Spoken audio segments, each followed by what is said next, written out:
Sveiki, kviečiu susipažinti su Tier 3 sertifikatą turinčiu Telia duomenų centru. Tai yra itin aukšto patikimumo duomenų centras. Telia Lietuvoje turi daugiausiai duomenų centrų, todėl klientams gali pasiūlyti įvairiausius poreikius atitinkančius sprendimus. Tier 3 sertifikatai užtikrina, kad net ir pačių išrankiausių klientų duomenys bus patikimai apsaugoti.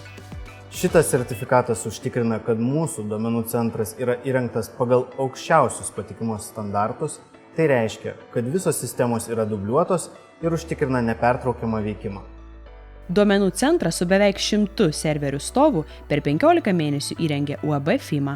UAB FIMA turi didelę patirtį statant duomenų centrus. Esame pastatę ne vieną 10 duomenų centrų įvairiose šalyse. Ir Lietuvoje, ir Latvijoje, ir Lenkijoje. Dirbome su duomenų centrais, sprendžiame įvairias problemas tiek patikimumo, tiek efektyvumo. Todėl naujas šis duomenų centras yra pastatytas panaudojus visą mūsų turimą patirtį. Mes čia sudėjome viską, kas mūsų manymų yra patikimiausia ir geriausia. Duomenų centre įrengta viena efektyviausių pasaulyje Kyoto Cooling šaldymo sistema. Serveriams aušinti ji daugiausiai naudoja lauko oro temperatūrą. Dėl to naujasis duomenų centras išsiskiria itin aukštų energetiniu efektyvumu. Jo koeficientas siekia vos 1,25. Duomenų saugumą centre garantuoja ne tik griežta patekimo į jį kontrolė, bet ir idealios sąlygos kompiuteriniai įrangai. Spintose įmontuoti davikliai sujungti su šaldymo sistema nuolat matuoja temperatūrą ir drėgmę. Išankstinė gaisro aptikimo sistema analizuoja oro sudėtį molekulių lygmenyje.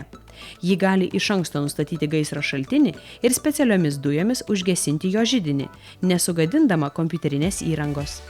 Duomenų centre garantuojamas nuolatinis elektros energijos tiekimas. Nepertraukiamos elektros energijos šaltiniai pradeda veikti, jei dingsta miesto elektra. IT paslaugos ir duomenų sauga sertifikuotos ISO kokybės standartais už IT paslaugų valdymą ir informacijos saugą.